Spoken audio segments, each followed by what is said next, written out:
Nah, kemudian awalnya ini juga pelajaran ya Ibu ya.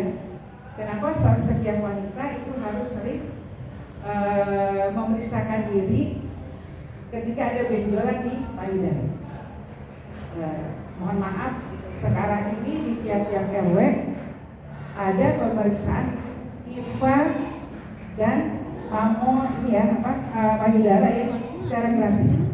Ya, IVA tes biasanya di RW itu IVA tes atau di puskesmas ya. Nah, jadi si ibu ini dia guru TK terdeteksi oleh bidan ketika dia berobat itu bahwa ada benjolan di payudara. Nah, sama bidannya disuruh untuk diangkat benjolan itu. Tapi karena dia masih menyusui, akhirnya dia tunggu sampai anaknya itu selesai menyusui. Jadi pengennya nunggunya sampai umur 2 tahun setelah disambut. Tapi apa yang terjadi sebelum umur 2 tahun, ternyata benjolan di payudara itu makin lama makin bagus. Dan ternyata sudah terjadi udah masuk stadium 2. Udah masuk stadium 2. Nah, akhirnya ini perjalanan kanker itu cukup cepat. Ya, stadium 2 kemudian dibawa ke rumah sakit. Baru juga seminggu udah naik jadi stadium 3. Kemudian seminggu berikutnya naik stadium 4. Nah, kenapa? Karena ternyata sudah mulai bernanah dan sebagainya. Kemudian ternyata dokter sudah angkat tangan. Nah, jadi gini Bu, kenapa kalau buat wanita yang terdeteksi secara dini, baik itu kanker payudara atau kanker rahim, terdeteksi secara dini, maka itu masih bisa diobati, masih bisa disembuhkan. Ini kata dokter ini loh, kata dokter kandungan sendiri bilang gini. Tapi kalau sudah sampai stadium 4, maka rata-rata dokter sudah angkat tangan. Kenapa? Karena sudah tidak bisa diupayakan.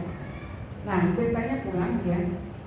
Kemudian ketika pulang dia coba minum herbal, minuman dari Jepang dan segala macam. Tapi mohon maaf, herbal itu tidak bisa menyembuhkan. Herbal itu hanya bisa untuk sebagai apa ya? Kalau kita lagi sehat ya, kalau kita lagi sehat kita minum herbal bagus ya untuk menjaga stamina. Tapi kalau untuk mengobati yang sudah sifatnya seperti itu ternyata kurang pas. Ya. Jadi ceritanya sekali pembahagia memang sudah tidak bisa ditolong ya, artinya pada suatu saat dia duduk di ruang tamu. Jadi sudah ruang tamu itu dijadikan tempat tidur dia lah gitu. Kemudian dia bilang sama bibinya ada di belakang. Bi, itu suruh masuk Bi, ada tamu pakai baju putih-putih. Nah ini bibi sendiri cerita. Terus maksudnya nggak ada men, nggak ada siapa-siapa. Itu ada di belakang pintu. Baju putih-putih, nggak ada, dilihat nggak ada. Lagi ngaco kali ini gitu ya. Kemudian ternyata yang saya berbahagia, si bibinya ke belakang ke dapur, ternyata balik lagi ke depan orang itu sudah meninggal. Ini artinya apa? Artinya malaikat Israel yang selama ini adalah makhluk Allah yang tidak bisa kita lihat, tapi nanti pada saatnya kita akan kembali kepada Allah, pada saatnya ruh kita akan dicabut oleh Allah, maka kita sudah bisa. Tapi apalah daya ketika itu sudah kita bisa lihat, tapi kita sudah tidak bisa berbuat apa. Betul nggak? Udah bisa lihat nih, oh mau ngaji, buru-buru nggak bisa. Udah nggak bisa. Pada saat itu yang menjadi senjata kita terakhir adalah bagaimana kita harus mampu mengucapkan kalimat la ilaha illallah. Terus saya sampaikan seperti ini Bu, kenapa? Karena akhir-akhir ini Bu, banyak sekali orang yang meninggal mendadak. Betul nggak? Ya kan? Nah, orang yang meninggal mendadak. Nah, makanya nih salah satu salah satu hikmah, salah satu hikmahnya Allah tidak menjelaskan kepada kita, Allah tidak memberitahu kepada kita kapan kita akan dipanggil oleh Allah. Maka di sini salah satu hikmahnya supaya kita fastabiqul khairat. Apa itu khairat? Berlomba-lomba dalam kebaikan. Supaya apa? Supaya akhir ketika kita nanti diambil oleh Allah dalam kondisi kita melakukan sebuah kebaikan. Nah, sekarang husnul khatimah, akhir yang baik. Nah, ternyata Ibu sekalian berbahagia, husnul khatimah ini tidak ujuk-ujuk kita dapat. Harus ada ikhtiar dari sekarang. Harus ada usaha dari sekarang ketika kita masih hidup. Ikhtiarnya apa? Ikhtiarnya adalah kita tetap beriman kepada Allah. Jadi ini harus dijaga. Ini yang harus dijaga ketika kita sampai nanti menemui ajal. Pertama adalah harus tetap beriman kepada Allah. Yang kedua, bukan cuma beriman saja, tapi taat kepada perintah Allah. Yang ketiga, harus banyak beramal saleh. Nah, oleh karena itu Ibu sekalian berbahagia, mulai saat ini kita harus berpikir bagaimana kita harus memiliki amalan rutin atau istilahnya amalan unggulan yang rutin kita lakukan. Kalau sholat, kalau perkara-perkara yang wajib itu memang harus ya Bu. Misalnya sholat wajib, sholat fardu itu wajib, itu harus, tidak boleh tidak. Puasa Ramadan sebentar lagi itu juga harus dilakukan, tidak boleh tidak. Perkara-perkara yang wajib harus dilaksanakan.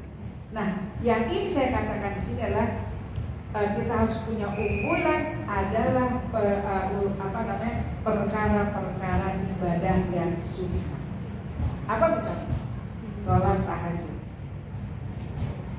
Sholat tahajud itu walaupun ibu tidak mampu melaksanakan sebanyak-banyaknya rakaat, cukup 2 rakaat, tapi rutin ibu lakukan setiap malam di sepertiga malam. Nah, untuk sholat tahajud ini ada 3 waktu.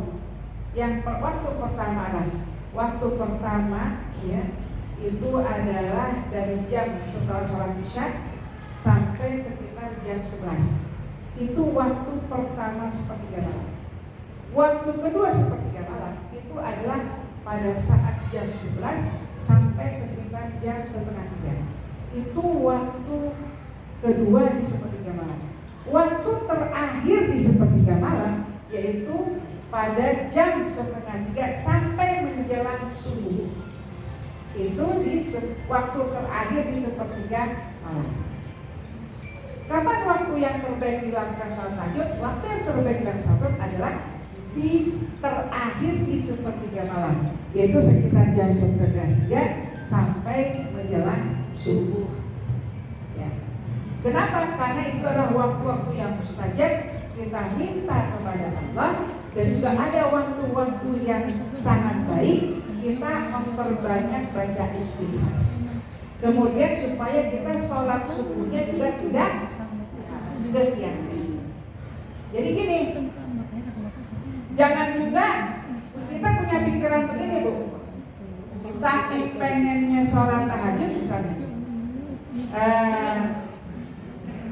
sholat isanya nanti aja. Sholat isya memang waktu yang panjang. Sholat isyanya entar aja supaya nanti bisa sholat tahajud. Nah, ini tidak baik seperti itu. Sebab apa? Sebab sholat isya ini adalah sholat fardu yang dilakukan harus di awal. Ya, ini kurang pas ya Bu ya. Jadi kita tidak boleh apa namanya itu Bu? Mendahulukan yang sunnah, mengakhirkan yang wajib. Jadi saking pengen dapat pahala sholat tahajud, sholat isyanya jadi di akhir, ya, itu nggak pas. Sholat isya tetap dilakukan di awal, nah sholat tahajud dilakukan di akhir, di sepertiga malam. Kenapa di sepertiga malam? Karena ada waktu 15 menit sebelum sholat subuh, itu adalah waktu yang baik untuk kita memohon ampun kepada Allah, yaitu dengan membaca istighfar 15 menit sebelum azan subuh. Itu adalah waktu yang baik untuk membaca istighfar, mohon ampun kepada Allah. Nah itu tahajud. Kemudian apa lagi? Kemudian selanjutnya adalah saum sunnah. Saum sunnah Senin, Kamis, Ayamul Bid 13, 14, 15 atau saum duha. Saum daun. Hari ini puasa, besok. Kemudian ada apa? Ada tilawah Quran, membaca Quran. Nah inilah atau hadir di majelis taklim. Ini juga adalah kegiatan amal soleh kita yang insya Allah akan mendapatkan pahala yang besar dari Allah SWT. Nah, di sini saya ingin bercerita ya ibu sekalian. Cerita saya mudah-mudahan bisa menjadi pelajaran buat kita semua untuk bisa menyiapkan diri, ya. Karena biar bagaimanapun juga ini harus disiapkan, ya. Kenapa? Karena kita tidak ketika kita nanti kembali ke kampung halaman yang sebenarnya, yaitu kampung akhirat, yang kita tidak bisa kembali lagi ke dunia ini, kita tidak menjadi orang-orang yang menyesal. Sebab apa? Sebab di dalam Al-Quran Allah berfirman, ketika manusia melihat api neraka yang dahsyat, yang sangat dahsyat, mereka minta dikembalikan ke dunia. Mereka minta dikembalikan ke dunia cuma hanya ingin melakukan amal soleh. Dan itu tidak bisa diberikan oleh Allah Subhanahu wa Ta'ala. Nah makanya sebelum itu terjadi, kita harus menyiapkan diri dari situ. Nah ceritanya gini Bu, pada Senin ya, Senin 2 pekan yang lalu, ya itu ada salah satu jamaah saya yang terakhir dia ikut ngaji. Ini 2 pekan Senin yang lalu dia ngaji. Kemudian dia ketika dia datang ke pengajian itu tidak ada tanda-tanda kalau dia itu akan meninggal. Kenapa? Karena dia sehat. Kemudian juga banyak senyum ya, sehat gitu. Tidak kelihatan sakit. Kemudian pada hari Selasanya saya mendapat kabar di WA itu ternyata dia dirawat di rumah sakit. Kemudian di hari Rabunya kita lihat di grup WA ternyata dia sudah innalillahi wa inna ilaihi raji'un. Nah hari Rabu sore saya baru pulang aja, saya lihat WA innalillahi, ada berita innalillahi. Kemudian habis maghribnya saya kemudian takziah. Nah pada saya takziah itulah saya sempat melihat wajah jenazah tadi ya, dalam kondisi yang bagus, dia matanya tertutup rapat, kemudian wajahnya masih yang seger gitu. Kemudian saya minta diceritakan oleh anaknya, ini kenapa ibu kok bisa begini, bisa mendadak begini? Padahal hari Senin itu ibu masih ngaji loh, masih ngaji, masih datang, kan nggak ada kelihatan lemah apa gitu, nggak ada. Ceritalah. Nah jadi pada hari Selasa jam 2 pagi, jam 2 sampai jam 3 pagi itu dia sholat tahajud. Jadi selesai sholat tahajud, ibu itu ke kamar mandi batuk.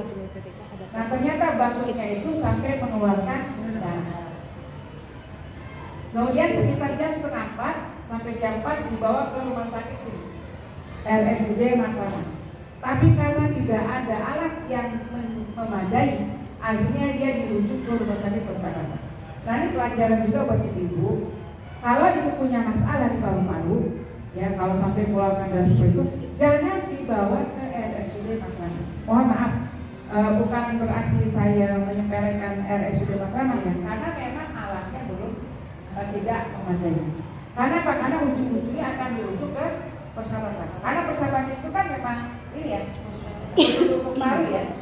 Kemudian kalau yang terkait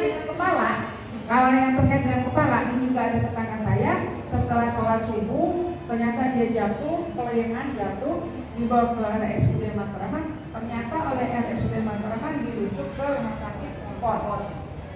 Jadi kalau urusan paru-paru, ibu segera aja bawa ke rumah sakit persahabatan. Itu kalau dalam kondisi darurat itu boleh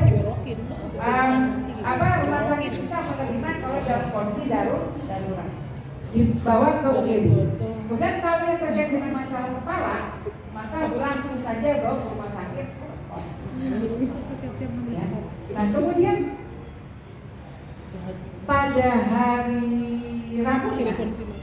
hari Rabunya anaknya datang karena kebetulan si ibu ini dapat ruangan tetap masih di ruang UGD tapi di kamar isolasi. Nah di kamar isolasi ini kan nggak boleh ada yang menemani, nggak boleh ada yang menemani. Kemudian ternyata pada jam 9 pagi si ibu itu masih melaksanakan sholat duha, masih bisa melaksanakan sholat duha. Nah kemudian anaknya nanya, ibu gimana bu kondisinya bu? Alhamdulillah. Nah kalau kita yang jaga, kemudian ketika mendengar keluarga kita yang tadi sakit, ketika ditanya gimana kondisinya, alhamdulillah mendingan enak. Kira-kira senang kan? Senang. Pikiran kita insya Allah pasti akan sembuh kan gitu ya. Kemudian ternyata ketika dipegang kakinya sama anaknya, ternyata sudah mulai dingin. Nah ini dinginnya bukan dingin yang biasa, dinginnya dingin kayak es gitu. Nah tapi kan mereka nggak ada yang punya pikiran ke situ, karena ketika dicek dari sini ke atas itu hangat, masih hangat. Nah ternyata saya coba baca buku juga bu, ternyata kalau mau meninggal itu dari pusar ke bawah itu dingin, tapi dari pusar ke atas itu masih hangat. Gitu. Ini perjalanan ketika orang akan dicabut nyawa. Nah, kemudian masih dingin. Nah, karena dia mungkin dingin biasa, akhirnya dipakai kaos kaki gitu ya. Nah, kemudian karena jawabannya udah mendingan, akhirnya dia keluar. Nah, keluar. Pas jam 1 dia dapat kabar dari dokternya bahwa ibunya sudah tidak bisa. Kenapa? Karena ada peristiwa sekitar jam 12 pada saat makan siang, ibu itu masih makan, kemudian pasien yang sebelahnya bilang setelah makan ibu tersedak. Nah pada saat tersedak itulah maka dokter segera memberikan bantuan, tapi ternyata tidak terbuka. Ya. Artinya apa bu? Ini menjadi pelajaran buat kita semua ketika ibu misalnya menjaga orang tua atau menjaga keluarga yang sedang sakit, tolong kalau pada kondisi-kondisi seperti itu untuk ditemani ya, apalagi kalau misalnya kondisinya dalam kondisi yang memang sudah tidak bisa apa-apa gitu kan ya, sudah nggak bisa bangun, tiduran aja, tetap untuk ditemani sambil diperbanyak supaya bisa mengucapkan kalimat la ilaha illallah. Kalaupun tidak bisa, keluarga membacakan ayat Al-Quran. Kalaupun keluarga tidak bisa, sudah setelin aja kaset melontar. Nah, seperti ini ada kejadian tetangga saya. Waktu itu hari Kamis saya jenguk, hari Kamis sore. Kondisinya seperti itu bu. Udah berat, ini udah berat, tangan juga udah berat, tapi ketika mata sudah tertutup, mulut nganga gitu ya, mata tertutup rapat, mulut nganga tapi masih hangat badannya itu, cuma ini sudah berat, tangan udah berat.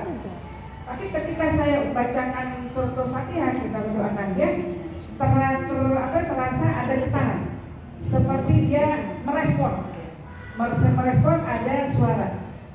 Bu, kalau orang seperti itu pendengaran dia masih dengar, tapi dia mulut sudah tidak bisa bicara, mata sudah tertutup.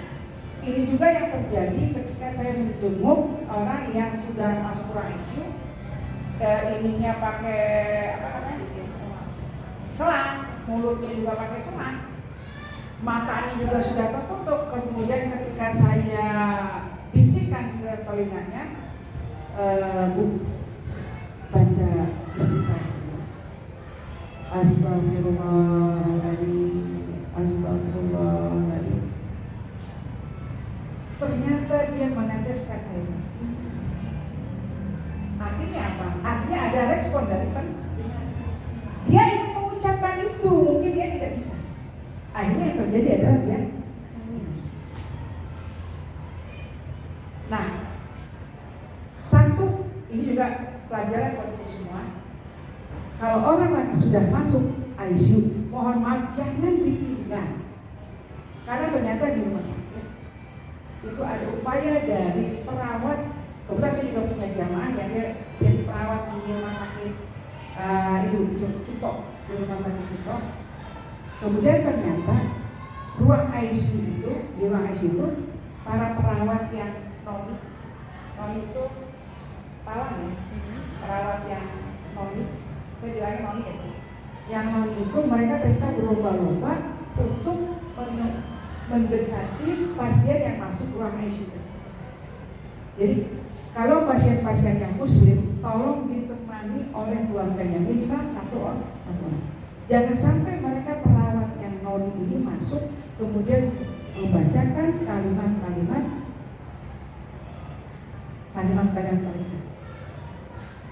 Kenapa, Bu? Karena justru amalan yang terakhir itulah yang Allah catat.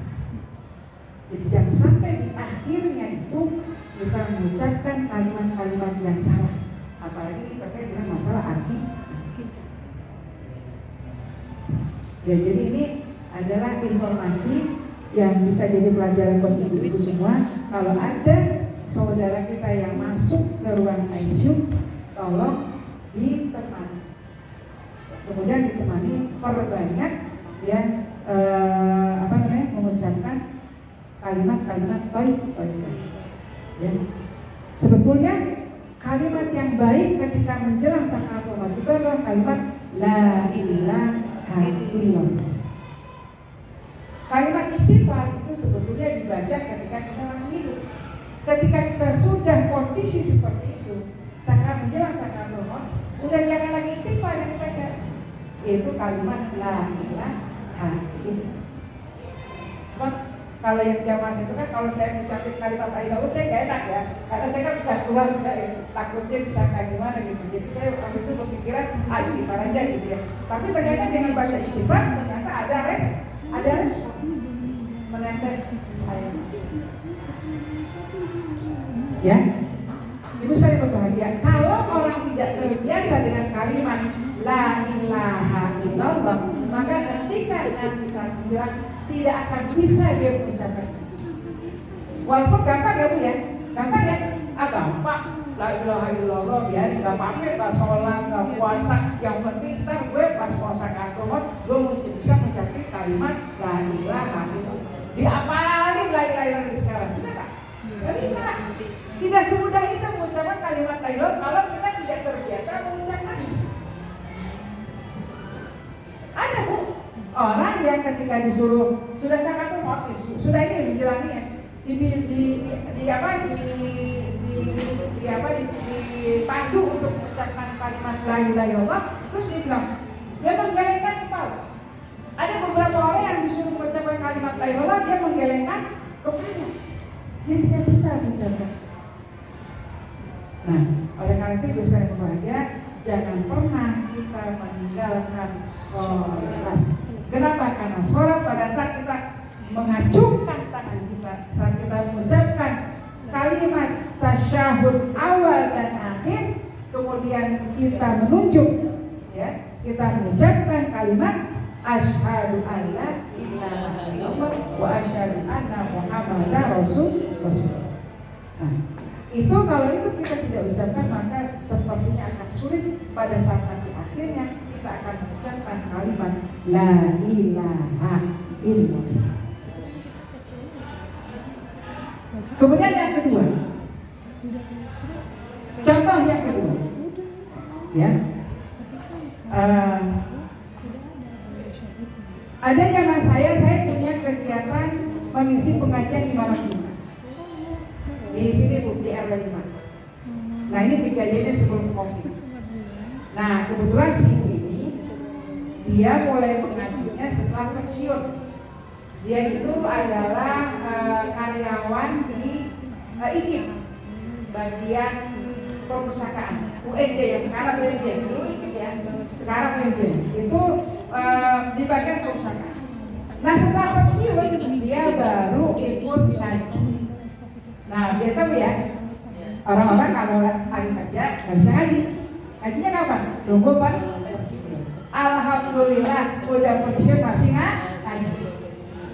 Ceritanya Ibu, dia punya keluhan di dengkul, yaitu sakit osteoporosis. Terakhir dia ngaji itu adalah malam Jumat. Padahal kata pembantunya yang biasa membawa dia itu, ibu padahal lagi sakit, kakinya lagi sakit. Tapi ibunya masih semangat untuk hadir di majelis taklim. Dan majelis taklim yang dihadir pada itu adalah majelis taklim yang terakhir ya. Hari Minggu saya dapat kabar dia masuk rumah sakit di Persahabatan juga. Hari Selasa saya dapat kabar dia meninggal. Artinya apa? Artinya sebelum dia meninggal dunia, dia masih hadir di majelis. Kebiasaan itulah yang nanti akan Allah mengambil kita pada saat kebiasaan yang kita biasa lakukan.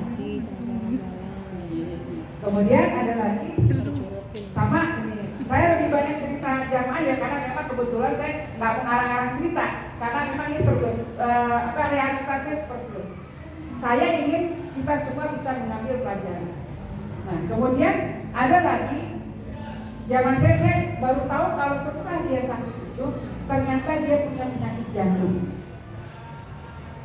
Jadi setiap dia pulang dari taklim di tempat saya, dia selalu cari warung.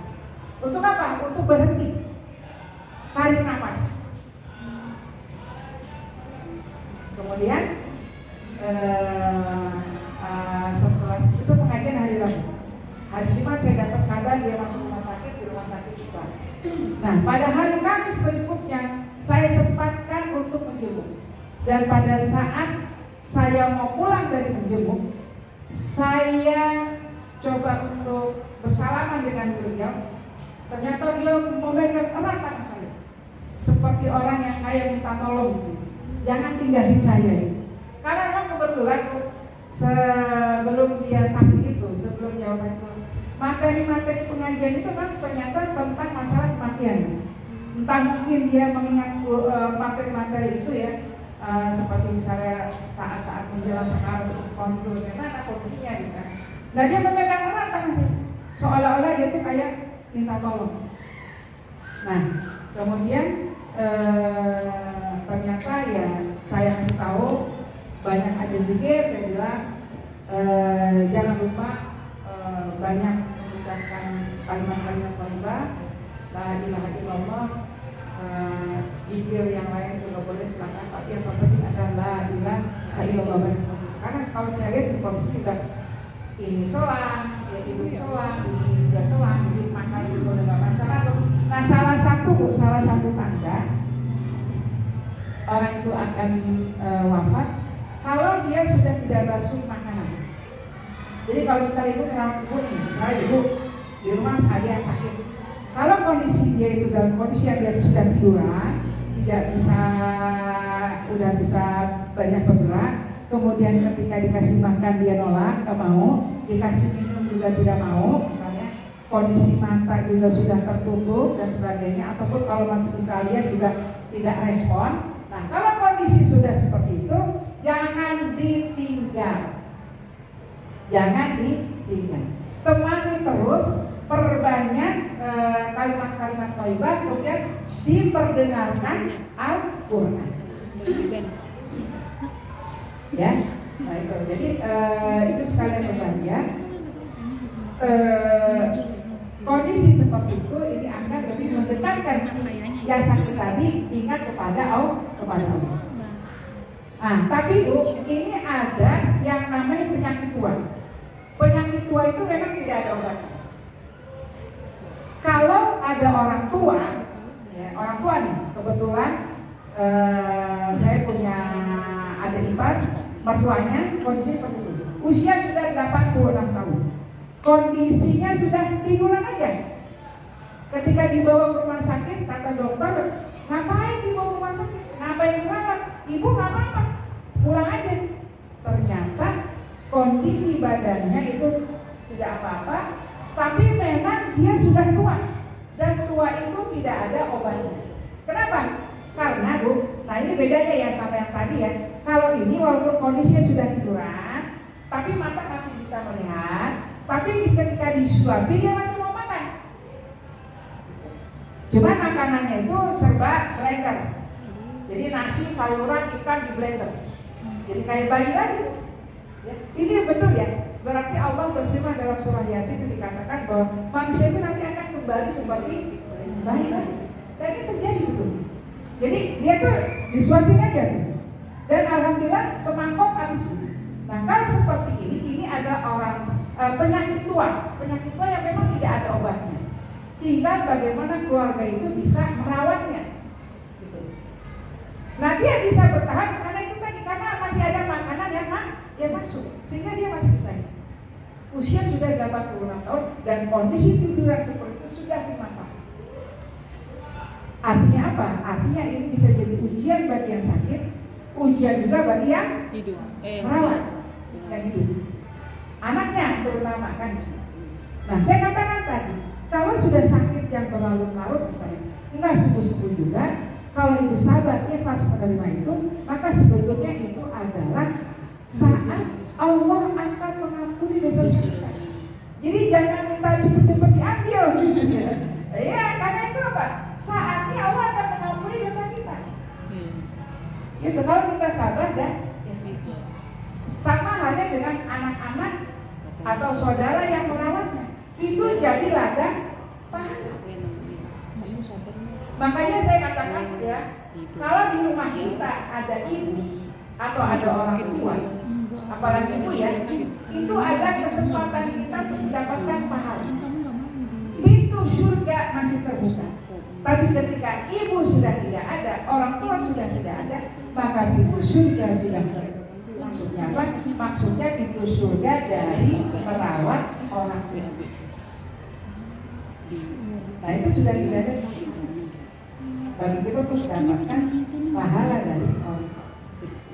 Maksudnya dari merawat. Makanya kalau masih ada orang tua di rumah ibu, tolong dijaga, tolong dieman-eman, apa yang mau kepengennya dituruti aja. Kemudian bagaimana dengan mertua? Mertua sama. Mertua juga adalah orang tua kita. Mereka mendapatkan yang hak yang sama, ya, dari perawatan kita. Ya, cuman kan kalau mertua kadang beda ya. Ibu-ibu mungkin beda rasanya gitu ya kalau mertua gitu. Tapi kalau orang tua mah udah kalah ya, pastilah gitu kalau orang tua. Mungkin kalau mertua ada sejarahnya, ada ceritanya gitu. Nah, tapi sebetulnya sama aja sih. Mereka itu adalah orang tua. Nah kemudian, sama juga ya. Ada jamaah saya juga yang setiap kali ngaji dia duduk di sebelah kanan saya. Nah ini setiap hari Sabtu pengajiannya ada di buku Hutan Kayu Utara. Kemudian pada hari Sabtu berikutnya, hari Sabtu sebelumnya dia ada ngaji. Hari Sabtu berikutnya dia tidak datang. Kemudian saya tanya, ibu ini kemana yang sudah saya duduk di sini? Sudah meninggal Ustazah. Astagfirullah, ya Allah, innalillahi. Ternyata meninggal dia juga, masya Allah. Dia selesai sholat tahajud. Sama ini lagi-lagi selesai sholat tahajud. Selesai sholat tahajud, dia mau ke kamar mandi untuk persiapan sholat subuh. Nah ternyata ketika dia masuk ke kamar mandi terpeleset, jatuh. Akhirnya dibawa ke rumah sakit, ternyata bulan.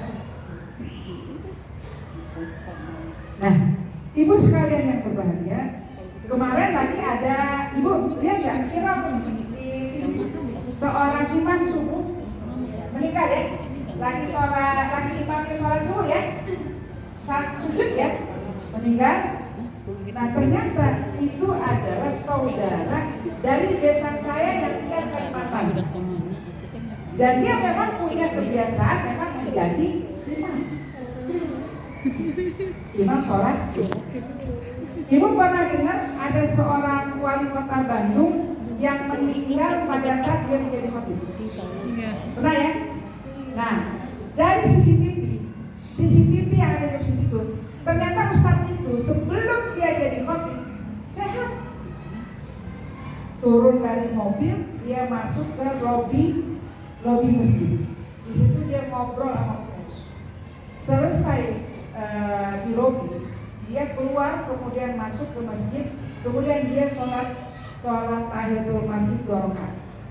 Nah, pada saat menjelang mau khutbah, beliau dipanggil oleh muazin ya, oleh panitia untuk naik ke mimbar menjadi khatib. Nah, pada saat dia mau naik ke mimbar, dia jatuh. Nah, ternyata pas ketika jatuh itu dibawa ke rumah sakit, ternyata sampai rumah sakit tidak tertolong. Artinya apa? Artinya dia meninggal pada saat memang itulah kebiasaan itu yang dia lakukan. Nah, ternyata dia walaupun dia sebagai wali kota, tapi dia juga dia selalu menjadi khotib sholat Jumat. Nah, artinya apa yang sekalian berbahagia? Artinya ibu sekalian berbahagia, dari cerita-cerita yang tadi saya ungkapkan itu rata-rata mereka meninggal wafat dalam kondisi dia melakukan amalan yang memang dia lakukan biasa. Nah, ada lagi Bu, ini meninggalnya setelah sholat Idul Fitri. Nah, rupanya si bapak ini, nah ini bapak-bapak rajin sholat puasa sunnah. Biasanya yang rajin sholat itu, yang rajin puasa itu adalah ibu-ibu ya. Nah ini bapak-bapak udah pensiun, ya udah pensiun bapak-bapak. Dia rajin saum sunnah Senin Kamis. Nah, dia meninggal nih Bu, selesai melaksanakan saum sunnah 6 hari di bulan Syawal. Jadi kan gini, hari Sabtu, ada tanggal 1 Syawal itu kan Idul Fitri. Nah, pada tanggal 2 Syawal itu kita sudah boleh melaksanakan saum sunnah 6 hari di bulan Syawal. Nah, pada hari ke-6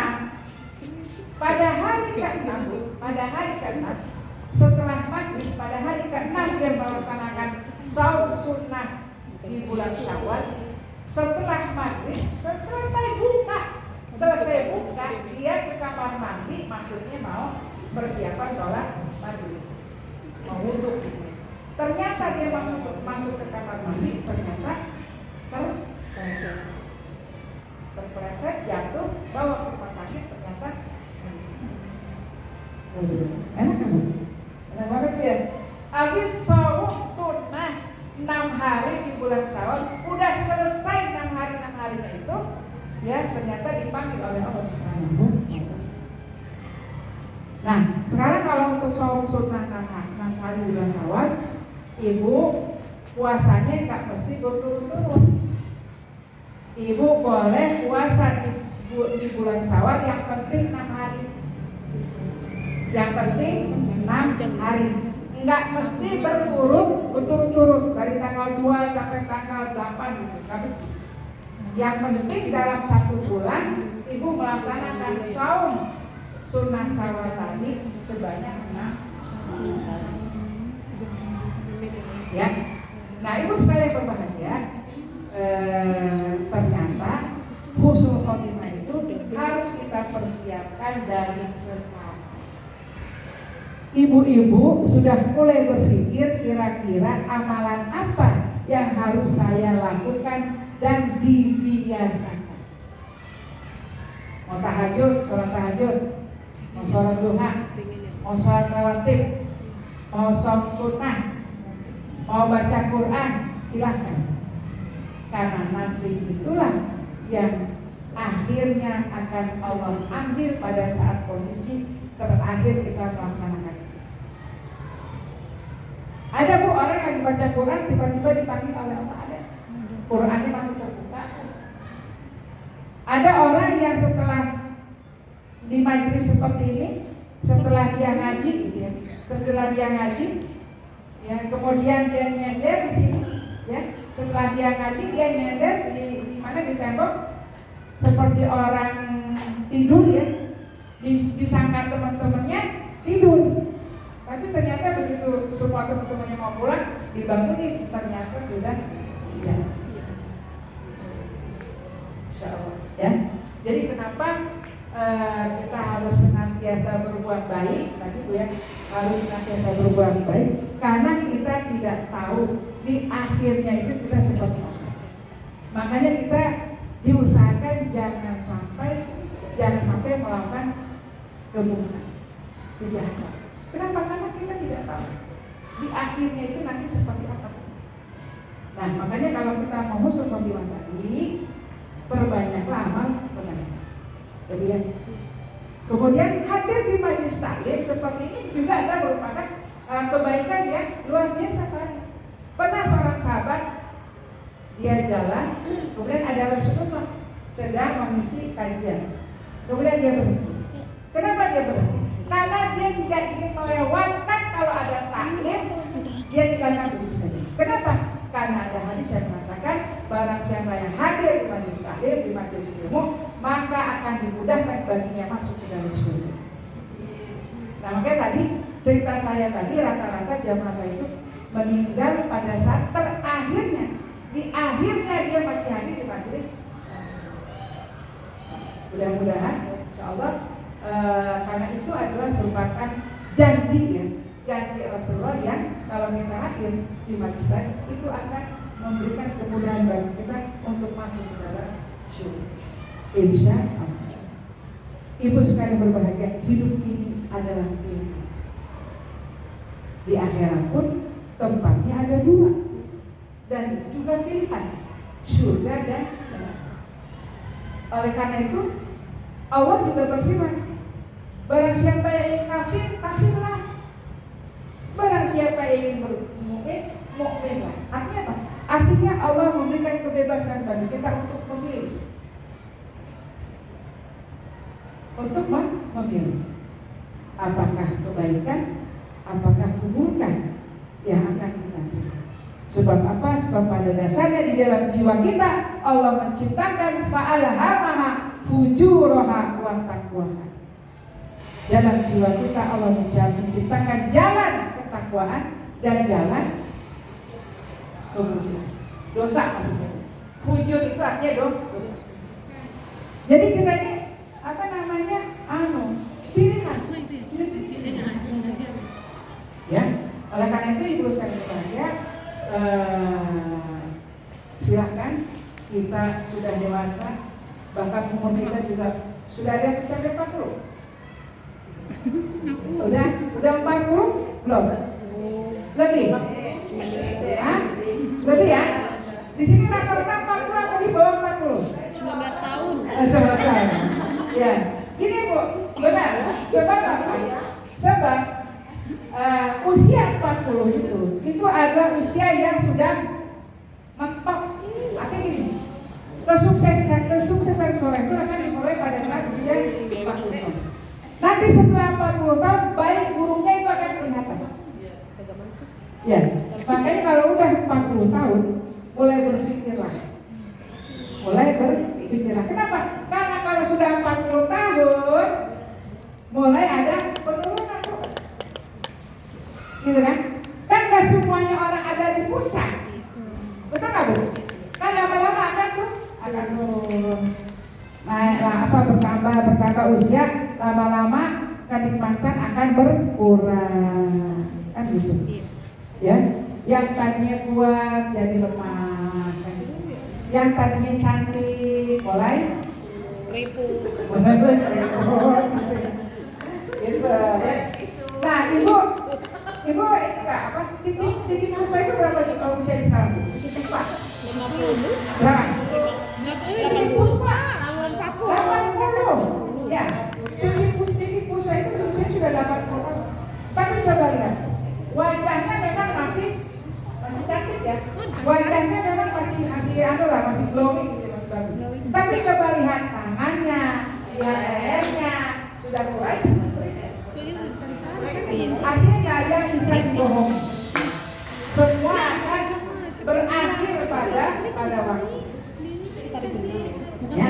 Nah, oleh karena itu ibu sekalian berbahagia, semuanya harus dipersiapkan. Ya, semuanya harus dipersiapkan, termasuk masalah husnul. Ya, jadi ibu sekalian berbahagia, kenapa saya ingin menyampaikan materi ini? Karena sekali lagi ibu, jangan sampai kita termasuk orang-orang yang menyia-nyiakan kesempatan yang Allah berikan kepada kita. Karena pada dasarnya sekarang kita tinggal menjalani sisa hidup kita. Betul? Ya kan? Taruhlah misalnya saya ditakdirkan oleh Allah usianya cuma sampai 60 tahun. Sementara usia saya sekarang 52 tahun. Kan berarti tinggal 8 tahun. Nah, yang tinggal 8 tahun inilah harus kita kejar dengan memperbanyak amal saleh. Kenapa? Karena kita ingin akhirnya itu ada husnul khotimah. Kira-kira ya. Jadi mulailah kita menghisap diri kita sekarang sebelum kita dihisap oleh Allah di yaumil akhir. Sekarang mulailah kita menghitung amalan yang kita lakukan sebelum amalan kita nanti dihisap oleh Allah. Baik ibu sekalian yang berbahagia, tidak terasa sudah jam 11 lewat 15 menit ya. Sebelumnya